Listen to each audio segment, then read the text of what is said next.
Welcome to Studious. Today, we're diving into one of the most fundamental skills in all of clinical medicine, reading the map of the human body. Specifically, we're talking about the topographical anatomy of the upper limb. Now, you might wonder, why does it matter how we divide the arm into regions? The answer is simple but powerful. When a surgeon needs to locate an artery, when an emergency physician needs to describe an injury, or when a radiologist reads a scan, they all rely on a shared regional language. Dividing the body into precise, named zones allows every healthcare professional to communicate with clarity and zero ambiguity. The upper limb is one of the most complex and functionally important structures in the body. It's the tool we use for virtually every daily task.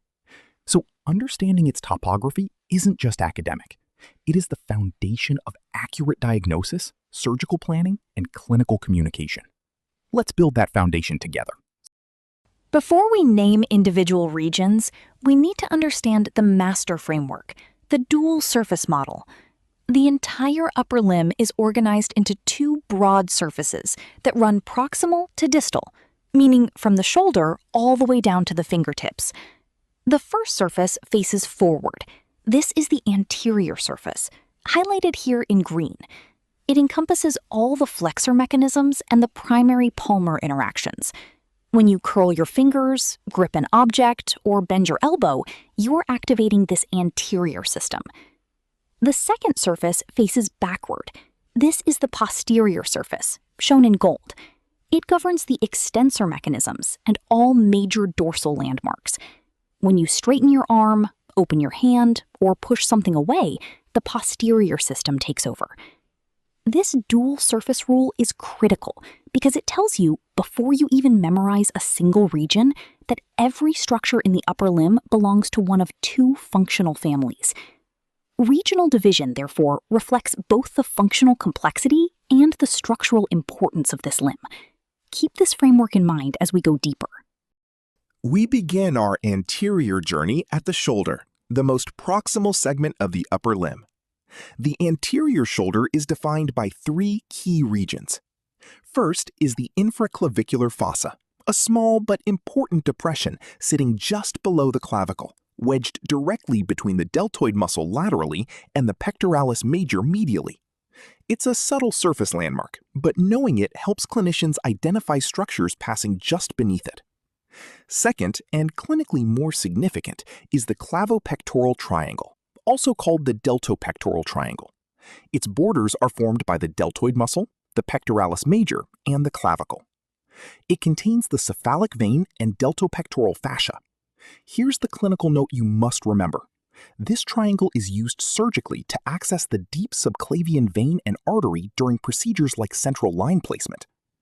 Third is the anterior deltoid region, the rounded crest of the shoulder, demarcated by the outline of the triangular deltoid muscle. This is the landmark used for intramuscular injections and is one of the most recognizable surface features of the entire upper limb. Now we descend into one of the most architecturally complex spaces in the entire body, the axilla, commonly known as the armpit. Think of the axilla as a three-dimensional matrix with 6 walls. The apex, or inlet, is bounded by the lateral border of the first rib, the superior scapula, and the posterior clavicle.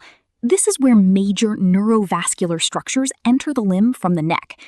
The anterior wall is formed by 3 muscles: pectoralis major, pectoralis minor, and subclavius. The posterior wall consists of subscapularis, teres major, and latissimus dorsi. The medial wall is the serratus anterior muscle, reinforced by the underlying ribs and intercostal muscles. The lateral boundary, the narrowest point, is the intertubercular groove of the humerus. And what does this matrix contain? An extraordinary collection: the axillary artery and vein, the brachial plexus, the entire nerve network supplying the upper limb, axillary lymph nodes, critical in breast cancer staging, and the tendons of the biceps brachii and coracobrachialis. The axilla is a transit hub. Everything going to and from the arm passes through here. Moving distally from the axilla, we enter the anterior arm, the region we colloquially call the front of the upper arm. Anatomically, this region houses the flexor muscles, most prominently the biceps brachii, and it transmits several critical neurovascular structures: the brachial artery, the brachial vein, the musculocutaneous nerve, and the radial nerve. These structures travel together in a neurovascular bundle along the medial aspect of the arm. At the distal end of the anterior arm lies one of the most clinically important anatomical zones of the entire upper limb, the anterior cubital region, or cubital fossa. This triangular space at the front of the elbow is what med students call a critical junction, for good reason. At its apex, the brachial artery bifurcates. It splits into the radial artery, which runs laterally down the forearm, and the ulnar artery, which runs medially. The cubital fossa also houses the biceps brachii tendon and the median and radial nerves. Clinically, this fossa is where blood pressure is auscultated and where IV access is frequently obtained. Continuing our anterior descent, we arrive at the forearm, anatomically termed the antebrachial region. The anterior forearm is a workhorse compartment packed with the muscles of the anterior flexor compartment, arranged in 3 layers.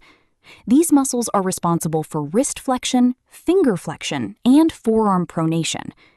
Running alongside them are the ulnar and radial vessels, and 2 of the most important nerves in the body, the median nerve and the ulnar nerve. The median nerve is particularly vulnerable in this region as it travels toward the carpal tunnel. At the distal end of the forearm, we reach the anterior carpal region, the anterior aspect of the wrist. This is where the carpal tunnel becomes the defining architectural feature. The flexor retinaculum, a tough, fibrous band, stretches tightly between the 2 bony eminences of the wrist, the thenar eminence side and the hypothenar eminence side. This creates a confined, unyielding tunnel through which the median nerve and 9 flexor tendons must pass.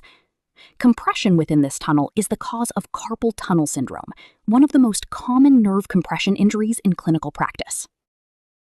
We've reached the final anterior region, the palm of the hand. The palmar surface is where the entire anterior functional system terminates, and it is arguably the most anatomically dense region per square centimeter in the entire body. On either side of the palm, you'll immediately notice the 2 muscular eminences, the thenar muscles at the base of the thumb, responsible for the fine opposition movements that make human hands uniquely capable, and the hypothenar muscles at the base of the little finger, governing pinky side grip and abduction. Underlying the central palm are the metacarpal bones, 5 long bones that form the skeletal scaffolding of the hand. Between these bones and within the palm itself lies an extraordinarily dense network of terminal vessels and nerves, the superficial and deep palmar arches, digital arteries, and terminal branches of the median and ulnar nerves. Every finger receives its own pair of digital neurovascular bundles. The palm is where precision grip, power grip, and fine motor control all converge. Understanding its anatomy is essential for hand surgery, trauma management, and nerve injury diagnosis. We now make a critical perspective shift, rotating from the anterior surface to the posterior surface of the upper limb. This is the surface that faces backward when your arms hang naturally at your sides. While the anterior surface was colored in green to represent the flexor system, the posterior surface is shown here in gold, representing the extensor system and dorsal landmarks. The journey on the posterior side mirrors the anterior in its proximal to distal organization, but the functional story is entirely different. Where the anterior surface controlled bending and gripping, the posterior surface governs straightening, extending, and positioning. The posterior chain begins at the shoulder blade region and descends through the back of the arm, past the bony elbow prominence called the olecranon, down through the extensor forearm, across the posterior wrist, and terminates at the dorsum of the hand. Each region along this posterior chain has its own set of muscles, nerves, and landmarks, all organized around the dominant nerve of the posterior limb, the radial nerve. Understanding the posterior surface is just as vital as mastering the anterior chain. On the posterior shoulder, 2 critical regions define the foundation of the extensor chain. The first is the posterior deltoid region, the posterior face of that same triangular deltoid muscle we saw anteriorly. From behind, the deltoid contributes to arm abduction and extension, and its posterior fibers are important for shoulder stability and positioning during tasks that require reaching backward. The second, and arguably more clinically significant region, is the scapular region, the broad area overlying the scapular bone. This region is the powerhouse of shoulder mechanics. It houses the muscles of the rotator cuff, the supraspinatus, infraspinatus, teres minor, and subscapularis. These four muscles together form what the guide aptly calls the key biomechanical engine. They dynamically stabilize the glenohumeral joint against the enormous forces generated during arm movement. Rotator cuff injuries are among the most common shoulder pathologies, particularly in athletes and overhead workers. Without a functioning rotator cuff, the entire upper limb loses its mechanical anchor and cannot perform controlled, powerful movement. Continuing down the posterior chain, we reach the posterior arm, corresponding to what we colloquially call the back of the upper arm. Here, the dominant muscular feature is the triceps brachii, the large, three-headed extensor of the elbow that occupies the entire posterior compartment of the arm. All posterior arm muscles are part of the extensor compartment, and they are exclusively innervated by the radial nerve, a rule we will reinforce repeatedly. At the distal end of the posterior arm lies one of the most recognizable bony landmarks in the entire body, the olecranon. This is the hard, bony prominence you feel at the back of your elbow. It is the proximal tip of the ulna. The posterior cubital region, also called the olecranon region, is strictly defined as the zone situated between the posterior arm above and the posterior forearm below. It is marked entirely by the olecranon as its central landmark. Clinically, the olecranon is important because olecranon bursitis, inflammation of the bursa overlying it, is a common condition caused by repetitive pressure, and fractures of the olecranon are among the most frequent elbow injuries seen in emergency settings. On the posterior side of the forearm, we find the extensor compartment, the functional opposite of the flexor compartment we studied anteriorly. The posterior forearm comprises the extensor muscles of the forearm, responsible for wrist extension, finger extension, and forearm supination. These include muscles like extensor digitorum, extensor carpi radialis longus and brevis, extensor carpi ulnaris, and several others. Here is perhaps the single most important nerve rule in all of upper limb anatomy. Every extensor muscle in the posterior forearm is exclusively innervated by the radial nerve. This means that a radial nerve injury, for example from a midshaft humeral fracture, produces wrist drop, the inability to extend the wrist and fingers, as the entire extensor compartment is paralyzed. At the distal end of the posterior forearm sits the posterior carpal region, the posterior aspect of the wrist. This contains the extensor retinaculum, a fibrous band that holds the extensor tendons in place as they cross the wrist, organized into 6 separate synovial compartments. Understanding these compartments is critical for diagnosing conditions like de Quervain's tenosynovitis. We've arrived at the final posterior region, the dorsum of the hand, and its most famous subunit, the anatomical snuff box.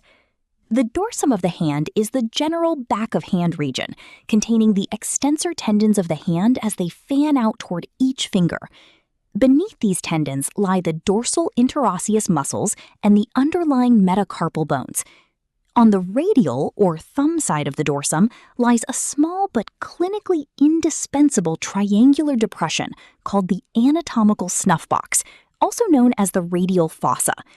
It becomes visible and palpable when you abduct your thumb, the hollow that forms between 2 tendons, the abductor pollicis longus anteriorly and the extensor pollicis longus posteriorly.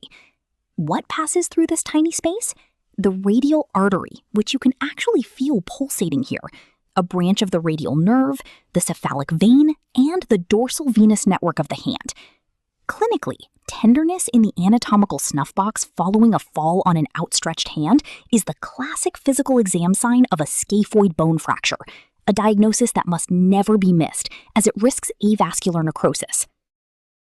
Now that we've traveled the entire upper limb, both anteriorly and posteriorly, it's time to synthesize everything into a clean set of rules that will anchor this knowledge permanently. The anterior surface follows this pattern. Its primary action is flexion. Its distal endpoint is the palmar surface. Its anatomical choke point, the place where structures are most vulnerable to compression, is the carpal tunnel.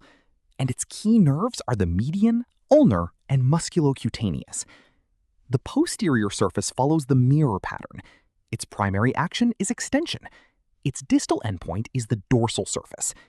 Its choke point is the anatomical snuff box, and its singular key nerve is the radial nerve. This synthesis reveals the elegance of human anatomy.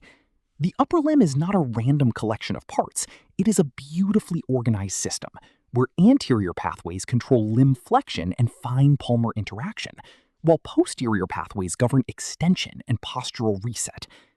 Memorize these compartment rules, and you will be able to logically deduce the function, nerve supply, and clinical vulnerabilities of any structure in the upper extremity. Here it is, the complete upper limb blueprint. All 16 named topographical regions, mapped and numbered. On the anterior side, Region 1 is the infraclavicular fossa, 2 is the clavipectoral triangle, 3 is the anterior deltoid, 4 is the axillary region, 5 is the anterior arm, 6 is the anterior cubital region, 7 is the anterior forearm, 8 is the anterior carpal region, and 9 is the palm. On the posterior side, Region 10 is the posterior deltoid, 11 is the scapular region, 12 is the posterior arm, 13 is the posterior cubital or olecranon region, 14 is the posterior forearm, 15 is the posterior carpal region, and 16 is the dorsum of the hand. 9 anterior regions, 7 posterior regions, together forming the complete topographical language of the upper extremity. This blueprint is your study reference. When you see any of these regions mentioned in a clinical case, a surgical note, or an imaging report, you now know exactly where it is, what it contains, and what can go wrong there. This map is the foundation of upper limb clinical reasoning. We close with perhaps the most important message of this entire video.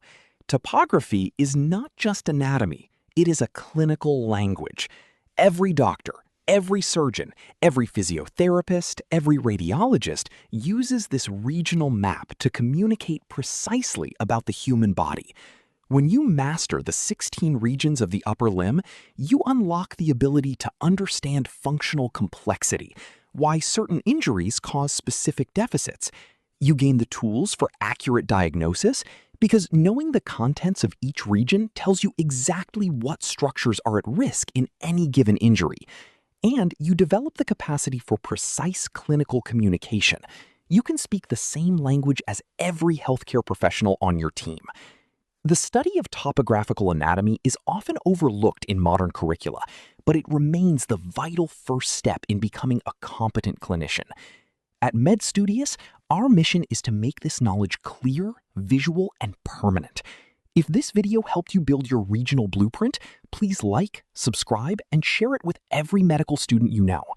The arm has 16 regions. Now you know all of them.